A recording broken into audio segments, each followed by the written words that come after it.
안녕하세요. 이 선생입니다. 오늘은 신장암 환자에 대해서 공부해 보도록 하겠습니다. RCC, 레날셀 카시노마. 이거는 전체 신장암의 약 90% 이상을 차지하는 대표적인 신장암입니다. 신장세포에서 기원한 암이라고 보시면 됩니다. RCC는 신장의 근위세뇨관 상피세포에서 시작합니다. 이 상피세포는 혈액 여과 후에 나트륨, 물, 포도당을 재흡수하는 역할을 하는데 상피세포에서 변이가 생겨 동양화되면 RCC가 됩니다. 혈류가 풍부한 신장 특성상 전이가 아주 빠른 것이 특징입니다. 다음은 RCC 서브타입을 보겠습니다. 첫 번째가 클리어셀 RCC입니다. 이것이 약 70에서 80%를 차지하는 가장 흔한 타입이 되겠습니다. 두 번째가 파필러리, 이거는 약 10에서 15%, 크로모포브, 이거는 5%, 컬렉팅 덕 RCC는 1% 미만인데 이거는 악성도가 높습니다. 예후가 나쁩니다. 그리고 분류되지 않은 RCC 1% 미만인 경우가 있습니다. 위험 요인을 보겠습니다. 가장 강한 위험 요인은 흡연입니다. 고혈압, 비만도 주요한 위험 요인이 되겠습니다. 신부전, 장기적인 투석, 유전, 환경적 요인 이런 것들 때문에 신장암이 발생할 수 있습니다. 그러면 흡연이 신장암의 가장 강한 위험 요인인 이유에 대해서 알아보겠습니다. 담배 속 발암 물질이 신장을 거치기 때문인데 담배 연기에는 방광암, 폐암, 신장암 등과 관련된 발암 물질이 60가지 이상 포함되어 있습니다. 이 중 일부는 간에서 해독되지 않고 수용성 대사산물로 전환한 뒤에 혈액을 통해 신장으로 이동하게 됩니다.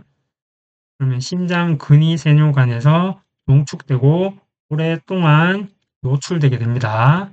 이 과정에서 근위세뇨관 상피세포의 DNA가 손상이 축적되고 돌연변이가 생기게 됩니다. 그러면서 암세포화로 진행할 수 있습니다. 때문에 이 담배 연기 속 발암물질, 이것이 신장암을 일으킨다고 볼 수 있습니다. 흡연자는 비흡연자보다 신장암 발생률이 1.5에서 2배 더 높습니다. 하지만 금연 후 10에서 15년이 지나면 위험도는 비흡연자 수준으로 감소하기 때문에 금연이 신장암 예방을 위해 매우 중요하다고 할 수 있습니다. 첫 번째는 고혈압이 신장암 위험 요인의 이유에 대해서 알아보겠습니다. 신장혈관 손상 때문입니다. 신장은 전체 혈액의 약 20에서 25%가 신장으로 흐릅니다. 신장은 혈관 덩어리라고 보시면 됩니다. 그 중심에 있는 구조가 바로 혈액의 여과를 담당하는 사구체하고 세뇨관이 있습니다. 근데 고혈압이 지속되면 압력이 높아지니까 사구체 내 압력도 같이 증가하게 됩니다. 그러면 사구체 모세혈관이 더 많은 혈류를 막 받게 되겠죠. 그러니까 쉽게 혈관 내벽이 손상을 입게 됩니다. 그러면 결과적으로 만성 신부전이 발생할 수 있고 손상된 조직은 재생하는 과정에서 DNA 복제 오류가 일어나기 쉽습니다. 그래서 암 발생 위험이 증가하게 됩니다.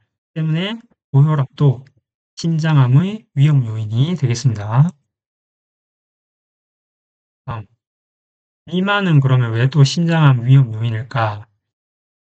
지방 조직은 단순한 저장소가 아니고 호르몬을 분비하는 기관입니다. 이 호르몬들은 세포 성장을 촉진하고 세포 사멸을 억제합니다. 그리고 혈관 신생을 자극하는 등 암세포가 자라는 데 유리한 환경을 만들어냅니다. 지방이.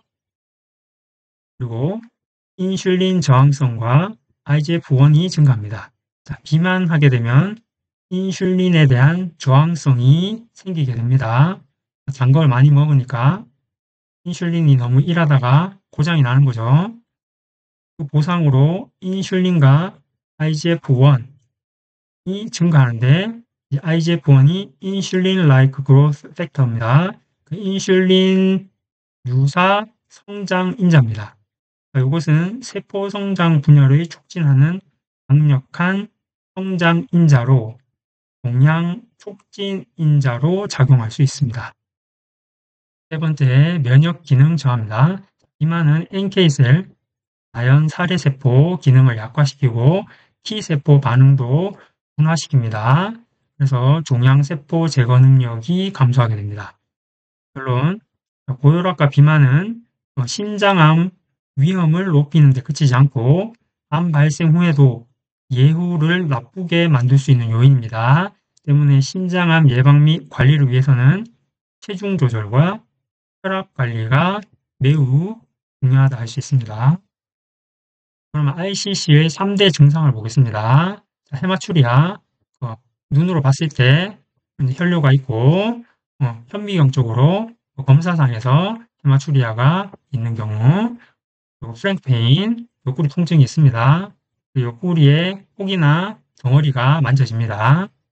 기타 증상으로는 체중 감소, 발열, 피로, 빈혈, 고칼슘 혈증 등이 있고 무증상인 경우가 많아서 건강검진에서 우연히 발견하는 경우가 흔하다고 합니다. 우리 심장은 척추 양옆으로 T12에서 L3, 룸바3 정도의 위치하고 있습니다. 우측 심장은 간 아래에 있고 좌측 심장은 비장 아래에 있습니다. 따라서 등 아래쪽, 늑골 하부 측면, 옆구리 쪽 또는 측 복부에서 혹이나 덩어리가 폭지될 수 있습니다. 종양이 한 5cm 이상일 때 만져질 가능성이 있고 환자 본인이 보다는 의사나 간호사가 만졌을 때 발견하는 경우가 많다고 합니다. ICC의 TNM 병기에 대해서 알아보겠습니다. T는 튜머, N은 도드, M은 메타스타시스 이렇게 나눌 수 있고 입원한 환자의 CT를 보면 그 종양의 사이즈가 나옵니다. 4cm, 7cm 이런 것이 나옵니다.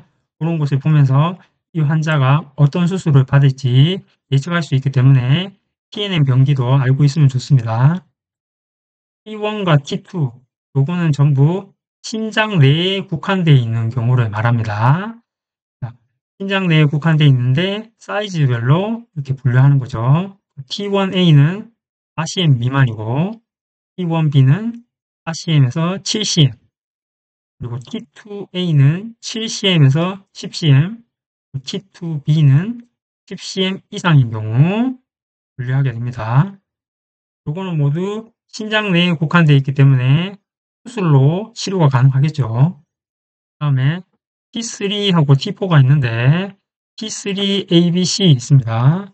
T3A는 페리레날 and 레날 사이너스 팻, 심장 주변 지방 조직이나 레날 베인, 심정맥까지 침범한 경우 이때 T3A라고 분류하고 T3B는 inferior vena cava, IVC 여기까지 침범했는데 그 부위는 below the diaphragm, 신경막 아래까지일 때 이때를 T3B라고 하고 T3C는 대정맥을 침범했는데 above the diaphragm, 신경막 이상이고 invades the wall of the IVC, 대정맥 벽을 침범한 경우 T3C라고 분류하게 됩니다. T4는 동양이 신장근막, 이거를 게로타 파샤라고 하는데 신장근막을 넘어 인접장기로 침범한 경우 T4가 되겠습니다. 치료에 대해서 보겠습니다. 국소암, localized RCC, 이거는 말 그대로 심장 내에 국한되어 있는 경우입니다. 심장 내에 국한된 거는 T1과 T2라고 했죠. 이때를 국소암이라고 하고 국소 진행암, locally advanced RCC, 이거는 T3, ABC를 말하는 겁니다. 심장 주변 조직까지 퍼졌지만 전이가 없는 상태입니다. 그러니까 예를 들면 T3C에 림프노드 전이가 없고 인접 장기로 그 원발 전이가 없는 경우, 다른 장기로 전이가 없는 경우 해당하겠습니다. 수술적 치료는 두 가지가 있는데 부분 신절제술, 파셜 레프렉토미하고 근치적, 레디컬 레프렉토미 두 가지가 있어 완전 절제하는 경우가 있습니다. 부분 신절제술, 파셜 레프렉토미는 신장 내에 국한되면서 4cm 미만인 경우 T1A입니다. 이때에만 파셜 레프렉토미를 시행하게 됩니다. 메디컬인 경우에는 신장, 신우, 요관, 부위 지방 조직, 림프절까지 포함해서 제거하게 되는데 이 두 경우는 치료 목표가 환자의 완치가 되겠습니다. 그 다음에 진행성 암, 어드밴스드 ICC, 요거는 T3, T4에서 N1, 림프절 전이가 있는 경우 진행성 암이라고 합니다. 전이성 신장암은 메타스타틱 RCC M1입니다. 원격 전이가 있는 경우고 이때에는 표적 치료제나 면역 관문 억제제를 통해서 치료를 하게 되는데 치료 목표는 수명 연장, 증상 완화, 팔리어티브 테라피가 되겠습니다. 레디컬 레프렉토미를 할 때는 해부학적으로 가까운 이신도 함께 제거하는 경우가 많습니다. 하지만 파셜 레프렉토미나 종양이 하부에 국한되어 있을 경우에는 이신은 보존하는 것이 원칙이 되겠습니다. 외래에서 환자분한테 부신 제거에 대한 설명을 안 했는데 막상 수술에 들어가니까 부위가 부신까지 같이 제거해야 되는 경우가 있을 수 있습니다. 때문에 간호사는 부신을 제거했을 때 어떤 증상이 있는지 같이 알고 있어야 되겠습니다. 부신에서 분비되는 호르몬이 코르티솔과 알도스테론, 에피네프린 이런 호르몬들이 있습니다. 부신을 같이 제거할 경우 나타날 수 있는 증상입니다. 코르티솔은 혈당과 대사, 위장 기능에 관여하는데 이 호르몬이 일시적으로 저하되니까 저혈당, 대사 저하, 위장 기능 저하가 생길 수 있습니다.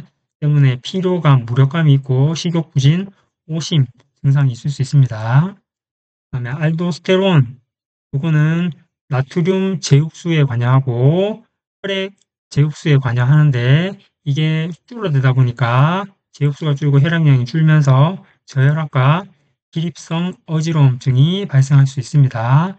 또한 나트륨 수치가 떨어지면서 상대적으로 칼륨 수치가 올라가면서 탈수, 전해질 이상이 생길 수 있습니다. 이러한 증상들은 일시적인 증상이고 반대쪽 부신이 정상적으로 기능을 하기 때문에 증상이 점점 좋아질 수 있습니다. 수술 후 간호에 대해서 보겠습니다. 호흡기 관리가 가장 중요하겠죠. 전신 마취 후에는 기침, 심호흡을 격려를 합니다. 반자위를 유지할 수 있도록 합니다. 무기폐 예방을 위해서 인스파이로미터를 사용을 격려를 하고 두 번째 통증 관리입니다. PCA, 페이션트 컨트롤이죠. 환자가 자가로 조절하는 진통제 요거를 잘 사용할 수 있도록 확인을 하고 PCA 믹스는 펜타닐, 케토롤락, 온단세트론 요 3개 조합으로 일반적으로 한다고 합니다. 펜타닐은 마약성 진통제인데 요거는 호흡수를 감소시키는 부작용이 있죠. 그래서 진통제 쓸 때는 호흡도 잘 모니터링 해야 되겠습니다. 케토롤락 요거는 엔세이드, 비스테로이드성 소염 진통제, 그리고 온단세트론 요거는 온다라고 많이 하는데 요거는 항구토제가 되겠습니다. 출혈 감염을 잘 봐야 되겠습니다. 수술 부위를 데일리 드레싱 하면서 출혈이 있는지 확인해야 되고 체온, 백혈구 수치, 상처, 배액, 그러니까 JP 드레인 양을 확인하고 컬러를 잘 봐야 됩니다. 컬러 체인지가 있을 경우에는 바로 노티를 해야 되겠죠.